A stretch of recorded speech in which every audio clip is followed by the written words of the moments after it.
नमस्कार, स्वागत है आपका झारखंड समाचार में। हजारीबाग के जगन्नाथ धाम मंदिर में रथ यात्रा के दौरान वज्रपात, 2 की मौत, 1 दर्जन श्रद्धालु घायल। वहीं सीएम हेमंत सोरेन और राज्यपाल जगन्नाथ मंदिर रथ यात्रा में हुए शामिल, राज्य की सुख समृद्धि के लिए की प्रार्थना। और जेपी नड्डा की जनसभा को सफल बनाने के लिए बीजेपी ने झोंका ताकत, प्रदेश अध्यक्ष वरीय नेताओं के साथ कर रहे हैं कैंप। तो वहीं शिबू सोरेन से मिली दिव्यंगत जगन्नाथ महतो की पत्नी, मंत्री बनने की अटकलें तेज। तो वहीं आज भी कई जगहों पर होगी बारिश, मौसम विभाग ने जारी किया अलर्ट, रहे सावधान। झारखंड में मानसून ने दी दस्तक, 21 से 23 जून के बीच होगी भारी बारिश, गर्मी से मिली निजात। और पाकुड़, दुमका व पलामू में बारिश को लेकर के वज्रपात की आशंका, ऑरेंज अलर्ट जारी कर दी गई है। तो अब तक की सभी बड़ी खबरों पे बात करने से पहले आपसे छोटी सी अनुरोध है कि कृपया वीडियो को एक लाइक अवश्य कर दीजिएगा, क्योंकि आपका एक लाइक करना ही हमारे मेहनत का फल होता है। तो शुरुआत करते हैं आज की पहली और बड़ी खबर से।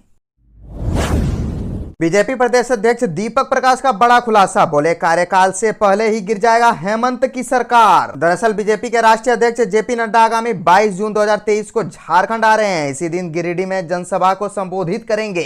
कार्यक्रम को सफल बनाने को लेकर प्रदेश अध्यक्ष दीपक प्रकाश गिरिडीह पहुंचे। उन्होंने यहां कार्यक्रम स्थल का जायजा लिया। वहीं हेमंत सरकार पर निशाना साधते हुए कहा कि राज्य में अराजकता बढ़ गई है। इधर राष्ट्रीय अध्यक्ष के गिरिडीह आगमन और जनसभा की तैयारियों का जायजा लेने प्रदेश अध्यक्ष दीपक प्रकाश गिरिडीह पहुंचे। इस दौरान तैयारियों की समीक्षा करते हुए प्रदेश अध्यक्ष ने कहा कि केंद्र की नरेंद्र मोदी सरकार सेवा, सुशासन एवं गरीब कल्याण के प्रति समर्पित है। पीएम मोदी के 9 साल के कार्यकाल की उपलब्धियों को लेकर महाजनसंपर्क अभियान चलाया जा रहा है। वहीं झामुमो पर निशाना साधते हुए कहा कि जेएमएम की तुष्टीकरण की राजनीति ने राज्य को बर्बाद करके रख दिया है। बंगाल से भी ज्यादा अराजक स्थिति झारखंड की है। यहाँ बांग्लादेशी घुसपैठियों की संख्या बढ़ती जा रही है। लव जिहाद की घटनाएं भी बढ़ रही है, लेकिन वोट बैंक के लालच में जेएमएम इस पर रोक लगाना नहीं चाहता। राज्य में अराजक स्थिति है। लोग भ्रष्टाचार मुक्त सरकार की संभावना तलाश रहे हैं। अपना कार्यकाल पूरा करने के पूर्व ही यह सरकार खुद गिर जाएगी। और पत्रकारों से बात करते हुए दीपक प्रकाश ने कहा कि राज्य में खनिजों की लूट मची है। 10,000 करोड़ से भी ज्यादा की कोयला तस्करी सत्ता के संरक्षण में हो रही है। सत्ता के लोगों को उनका हिस्सा पहुंच रहा है। बालू तस्करी भी व्यापक पैमाने पर हो रही है। सरकार की शराब नीति के कारण राज्य को 25,000 करोड़ रुपए का नुकसान हुआ है। प्रदेश में भू माफियाओं की सक्रियता बढ़ी गई है। ट्रांसफर पोस्टिंग उद्योग का रूप ले चुका है। तो वहीं और एक बड़ी खबर आ रही है कि हजारीबाग के जगन्नाथ धाम मंदिर में रथ यात्रा के दौरान वज्रपात, 2 की मौत, 1 दर्जन श्रद्धालु घायल। दरअसल हजारीबाग जिले के सदर प्रखंड अंतर्गत सिलवास पहाड़ स्थित जगन्नाथ धाम मंदिर में रथ यात्रा के दौरान वज्रपात से 2 श्रद्धालुओं की मौत हो गई। वहीं 1 दर्जन श्रद्धालु घायल हो गए। सभी घायलों को शेख भिखारी मेडिकल कॉलेज अस्पताल में भर्ती कराया गया है। दूसरी ओर केरेडारी के बुंडू में वज्रपात से 10 वर्षीय एक बच्चे की भी मौत हो गई है। झारखंड में मानसून के प्रवेश के साथ वज्रपात की घटना भी बढ़ने लगी है। इसी के तहत रथ यात्रा के दौरान वज्रपात की घटना घटी है। सीएम हेमंत सोरेन और राज्यपाल जगन्नाथपुर मंदिर रथ यात्रा में हुए शामिल, राज्य की सुख समृद्धि के लिए की प्रार्थना। मुख्यमंत्री हेमंत सोरेन और राज्यपाल सीपी राधाकृष्णन रांची के धुरवा में ऐतिहासिक जगन्नाथपुर मंदिर रथ यात्रा महोत्सव में शामिल हुए। इस अवसर पर राज्यपाल और मुख्यमंत्री ने भगवान जगन्नाथ, बहन सुभद्रा व भाई बालभद्र की विधिवत पूजा अर्चना की। और धनबाद में रथ यात्रा की धूम देखने को मिली। आईआईटी के छात्रों के बनाए स्पेशल रथ पर सवार हुए प्रभु जगन्नाथ। धनबाद में इस्कॉन की तरफ से भगवान जगन्नाथ की भव्य रथ यात्रा निकाली गई।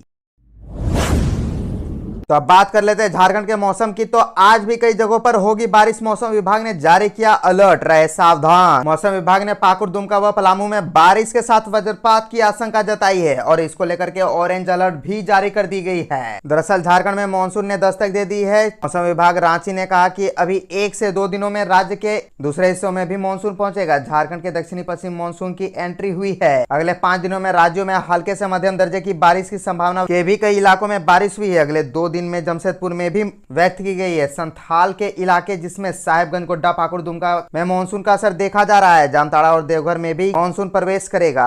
झारखंड में मानसून के प्रवेश करते ही तापमान में गिरावट दर्ज की गई है। राजधानी रांची समेत अन्य कई जिलों में बूंदाबूंदी से लोगों को भीषण गर्मी से राहत मिली है। झारखंड के कई इलाकों में मानसून अब धीरे धीरे पहुंचेगा। मौसम विभाग ने 21 और 22 जून को भारी बारिश की संभावना जाहिर की है। शिबू सोरेन से मिली दिव्यंगत जगन्नाथ महतो की पत्नी, मंत्री बनने की अटकलें हुई तेज। झारखंड के पूर्व शिक्षा मंत्री दिव्यंगत जगन्नाथ महतो की पत्नी बेबी देवी ने झामुमो सुप्रीमो शिबू सोरेन से उनके मोहराबादी स्थित आवास में मुलाकात की। आधिकारिक बयान के मुताबिक यह एक शिष्टाचार मुलाकात थी, लेकिन सियासी गलियारों में बेबी देवी को मंत्री बनाए जाने की चर्चा तेज हो गई है। कहा जा रहा है कि मुख्यमंत्री हेमंत सोरेन बहुत जल्द जगन्नाथ महतो के निधन के बाद खाली हुई सीट पर नए मंत्री के नाम की घोषणा करने वाली है। मंत्री पद के लिए संभावित नामों में स्वर्गीय जगन्नाथ महतो की पत्नी बेबी देवी और उनके बेटे अखिलेश महतो उर्फ राजू का नाम उल्लेखनीय है। बताया जा रहा है कि इन्हीं दोनों में से किसी एक को मंत्री बनाया जा सकता है। झामुमो चाहता है कि कोई महतो नेता ही मंत्री बने। दरअसल बेबी देवी अपने बेटे अखिलेश महतो के साथ शिबू सोरेन के मोरहाबादी स्थित आवास पर पहुंची और दिशोम गुरु और उनकी पत्नी रूपी सोरेन से मुलाकात की। शिबू सोरेन ने बेबी देवी को आशीर्वाद दिया और दोनों के बीच लंबी बातचीत भी हुई। तस्वीरें भी सामने आई है जिसमें शिबू सोरेन, रूपी सोरेन, बेबी देवी और अखिलेश महतो नजर आ रहे हैं। हालांकि 6 अप्रैल को तत्कालीन शिक्षा मंत्री जगन्नाथ महतो के निधन के बाद अटकलें भी थी कि अखिलेश महतो को मंत्री बनाया जा सकता है। दरअसल अखिलेश पिता की बीमारी के बाद डुमरी विधानसभा में खासे सक्रिय थे और विभागीय कार्यों से इतर जनता के बीच के मुद्दों को लेकर लोगों से मिलजुल रहे थे।